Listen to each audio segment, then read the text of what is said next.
Hey team, Patrick here. Welcome back to another video where I'm going to show you the number one mistake players make on the forehand. And that is, even though players often make a turn of their body to the side, the reason we do this is then to turn back forwards. But most players will not use this setup and stored power source and will use their arm in isolation from their body. So I'm going to show you how we're supposed to move and the common threads that we see from all pros, regardless of their style, that will allow you to improve faster, have more power with less effort, and other technical elements all fall into place just by improving this one thing. So let's get into it. Like I said, players get this the wrong way round and stay very quiet with their body and then have no choice but to hit at the ball with their arm. And it's then the tail wagging the dog. The arm pushes the body around after contact.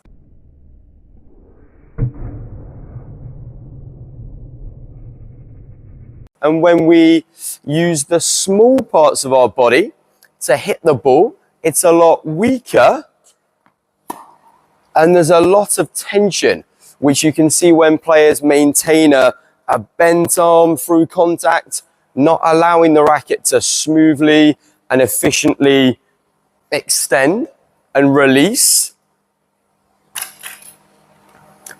But it looks like they're fighting the ball, not letting go, and it leads to these choked off jerky follow-throughs. You can see a player's shoulder pushing forwards as the first move, and this is usually because players are trying to guide the ball in.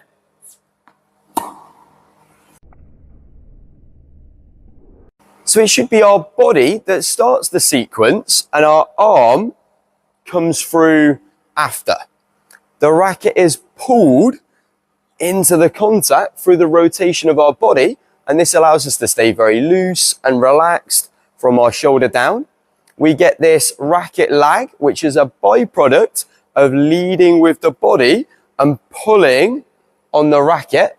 And the checkpoint we're looking for is at contact, our body is parallel to the baseline.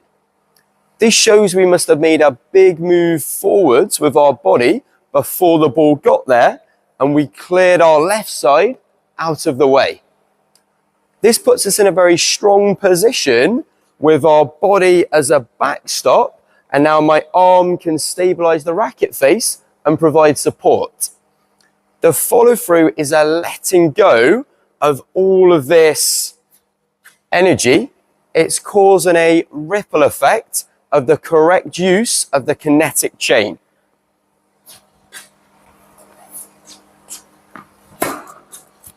This is why players struggle to hit in front.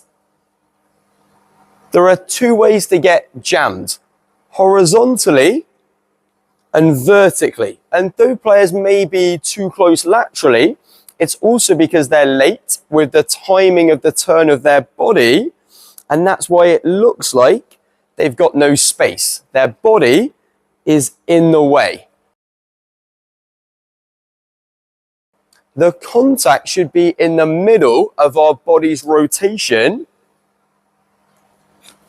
And if our hips get trapped and stuck, it leads to these jagged edges to our swing, as there's no room to extend the racket out through contact.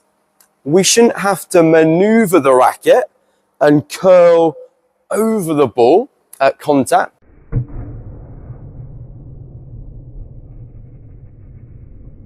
Allow the racket to release uninhibited. Also, when players have this tension and restrict the racket's momentum, because the racket wants to get going, I see it taking the wrist along for a ride, and we see finishes like this, or players supinate the racket this way, whereas what should happen is the top edge of our racket at contact should rotate over and become the bottom edge by the finish, through the rotation of my body, facilitating this circular swing path, not linear. We call it thumb up, thumb down. It's thumb up at contact and thumb down on the finish.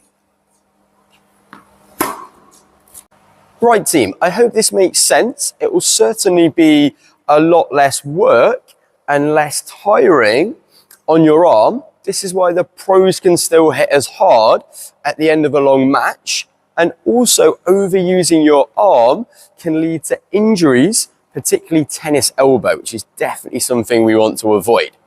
So if this video has helped, please leave it a like and a comment and subscribe to the channel, and I'll see you on court in the next one. Cheers guys.